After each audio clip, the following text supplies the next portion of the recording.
to drive Touge, and this is going to be a comprehensive video going over not only the basics but also how to find a road, how to choose a car, what car to choose, and all of that. I'm currently driving right now, so bear with me if I ever stutter. I need a second to think what to say, but let's get into it. So for starters, let's start with the basics. So what is Touge? Touge actually just means mountain pass. And so a lot of people hear Touge and they think of like initial D, and they think that Touge means like racing, that kind of thing. There is Touge racing, but at the end of the day, Touge just means mountain pass. So Touge driving is just driving on kind of windy roads, usually mountain roads, like the one I'm currently driving on right now. You don't have to be racing to be driving Touge.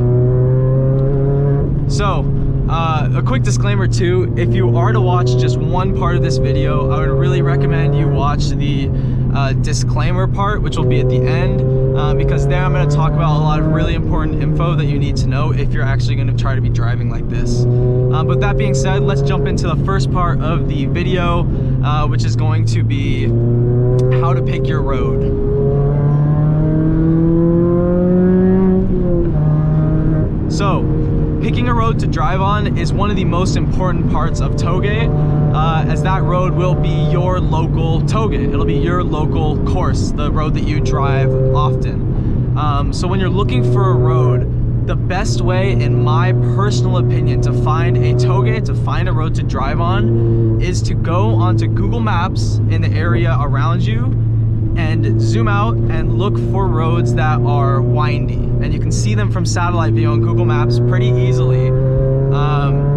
And generally the places you're going to want to be looking are places of higher elevation. So go into Google Maps around your house, zoom out, go to the nearest mountain as long as it's within 20-minute drive or so, because you don't want to be driving too far to your local road, and see if you can find any windy roads on the satellite view. Now, that's the first step to finding a Touge, because all these Touge roads are going to be windy, and most of them are going to be up in the mountains or up in the hills. So the second step to finding a road you want to drive, let's say you found a road on Google Maps that looks windy, you're either going to want to scout the road or go out there on Google Street View and actually look at the road surface and the surroundings. So if the road is overly bumpy, that's kind of a red flag, because if you're going to be driving quick on Touge, overly bumpy roads can be dangerous, especially for beginners, and especially for cars that have like stiffer suspension. It's just not really a pleasant experience. I really hate, personally, driving on roads like that. Now, other than the road surface, the other thing you're going to want to be looking for is the surrounding areas to the road. So generally, I'd say you don't want to be driving Touge on a residential road, aka a road that goes past people's houses. And this is just for safety. You don't want to be ripping through a road where somebody's going to be backing out of a driveway, someone's going to be taking out their garbage, there's going to be kids in the street. I mean, you really just want to use your head when picking kind of a road like that. So kind of wrapping up the roads, what I was saying, find somewhere windy. Usually those are going to be in elevated areas. Scout the road to make sure it's not too bumpy and make sure it's not too narrow, and then also make sure that the road doesn't go through residential area. A little bit of residential is okay. Like this road I'm on right now, there's a driveway probably every couple minutes, and it's still out in the country, so that I feel like is, you know, okay. But if you're going through a windy road and there's houses all over the place, you don't want to be doing that.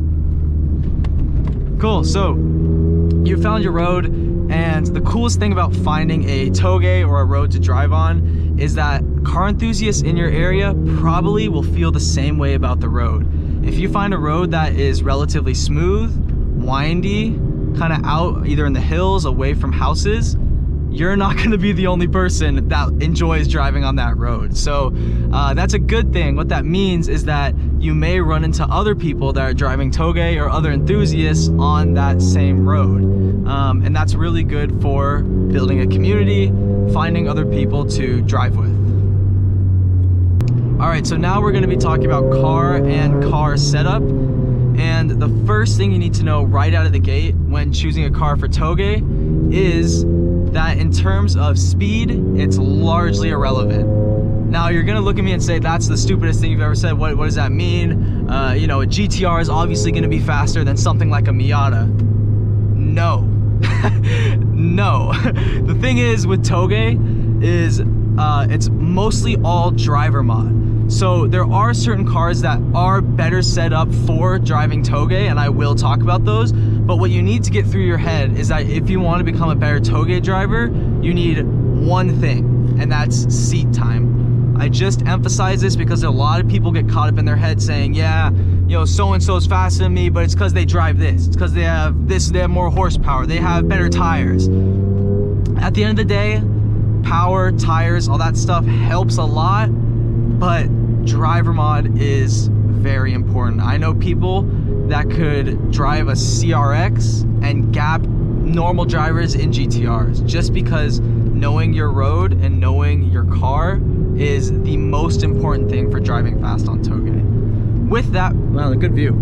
With that being said, there are some chassis and some cars that are really, really well set up for Touge, kind of right out the bat, and honestly more fun, right? So if you're a really good driver and you could drive a CRX, it's not going to be as fun as driving a Miata. So let's talk about some cars to get you into the scene. So my first recommendation, not biased at all, is the Miata.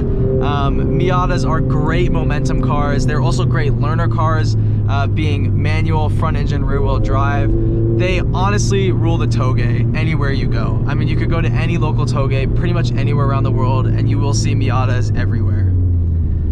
The next car I'm going to talk about is the E36 chassis. The E36 is a fantastic platform for Touge simply because there's so much you can do with the chassis. I mean, a lot of the fastest people on my local road drive E36, like 323s, even 318s. Like I mentioned, power doesn't matter. And they're great cars to set up for grip, and Touge is grip driving. So E36, another really good car. All right, another car that is fantastic for Touge is the Toyota 86/BRZ/FRS.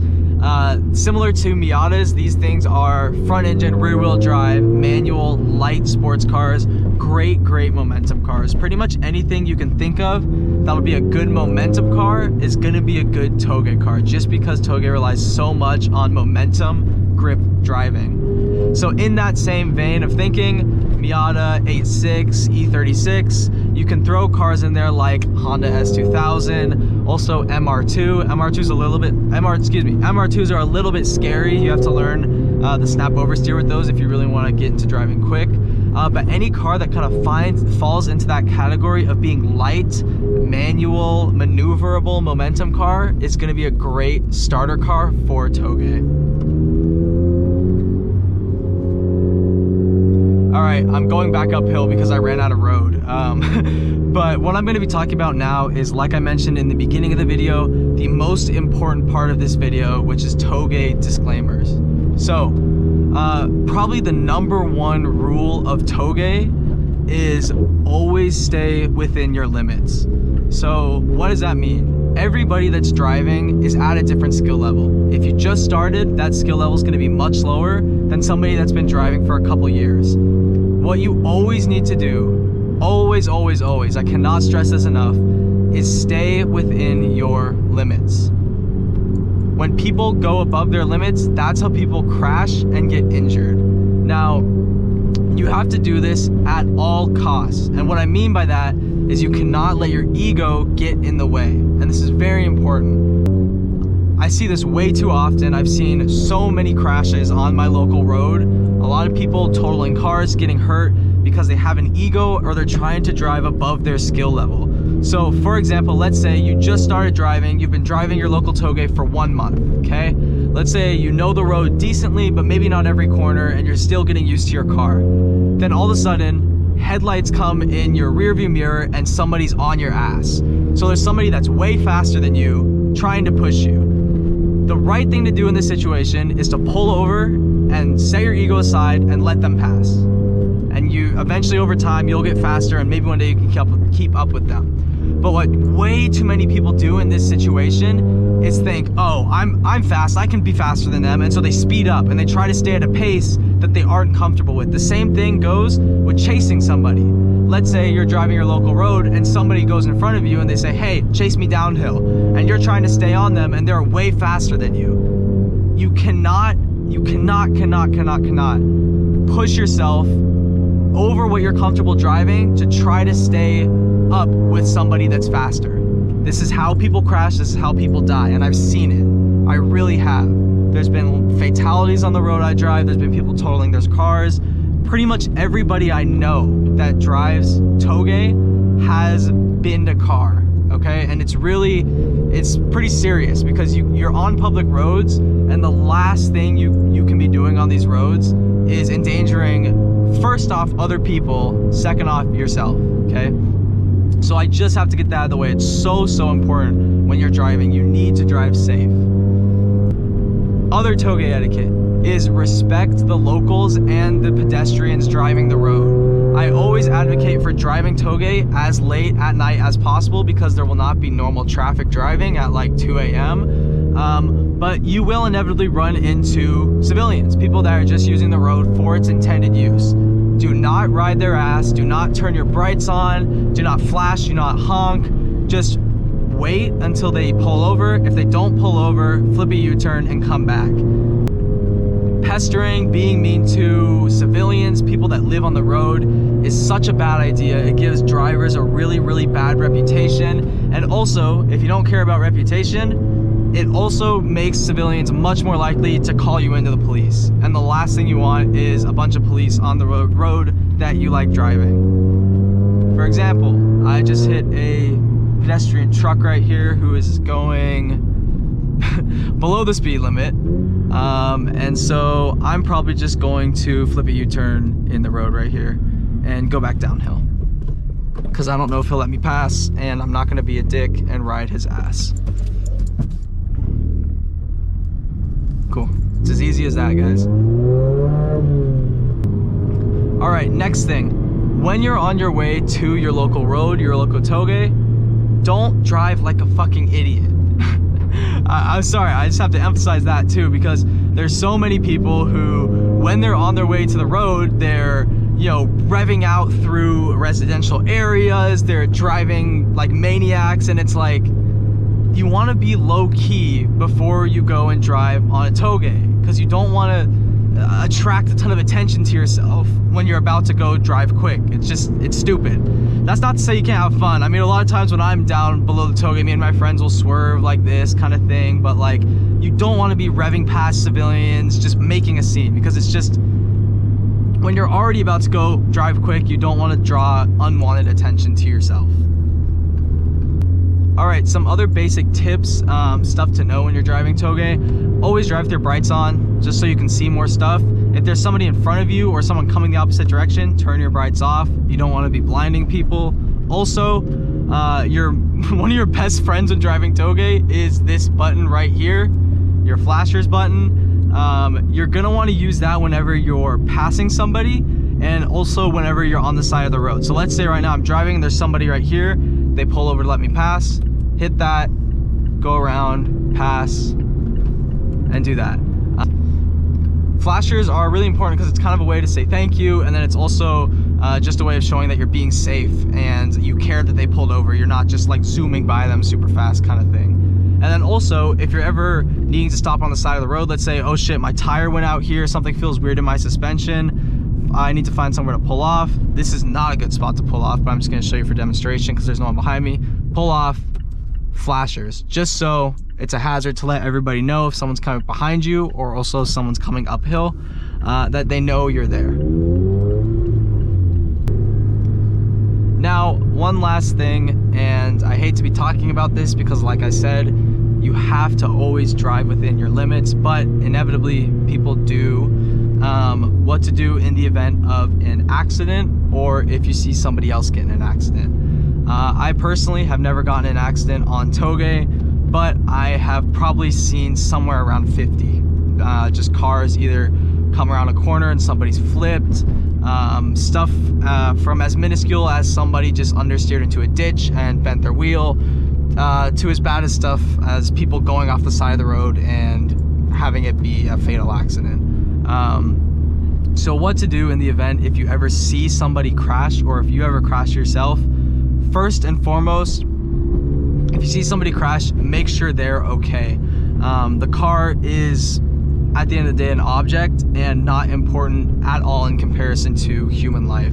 So always check on people. If you're driving and you see a car binned on the side of the road, don't be the guy that just drives by because, oh, it's not my problem. Stop, put your flashers on, make sure people are okay. Next off, if the car is wrecked and it's blocking the road, get it off the road as soon as possible, either off into a ditch. Just make sure it's not make sure it's not a hazard to other people driving. And if there's ever somebody in the road, try to park a car a couple corners before with their flashers on, so that people see that and know that there's something ahead that is hazardous.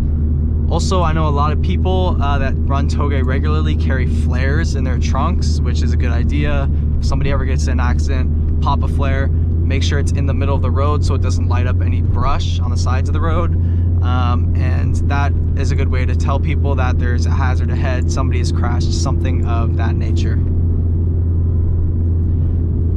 And then lastly, just to close off this very lengthy yet important disclaimer section of this video, don't be an ass and don't be gatekeepy. There's so many people in the Touge community that they care so much about times. They're like, oh, you're not fast enough, you're not, you know, whatever. It's just, it's so gatekeepy in that sense, and it really takes the fun out of it. At the end of the day, Touge is about driving and enjoying driving. So don't be the person that takes the fun out of it in the sake of being fast or setting a time, or it's just, nobody likes that person, and it ruins the whole point of why we do this. Anyways, guys, thank you so much for watching. I really appreciate it. Let me know down in the comments if this was helpful. This is kind of the first time I've ever done like an instructional kind of thing like this, so any feedback on this advice, whether you found it helpful, anything like that, is greatly appreciated. And yeah, more Touge content in the future, more S13 content in the future, all that good stuff. So thanks for watching, everybody.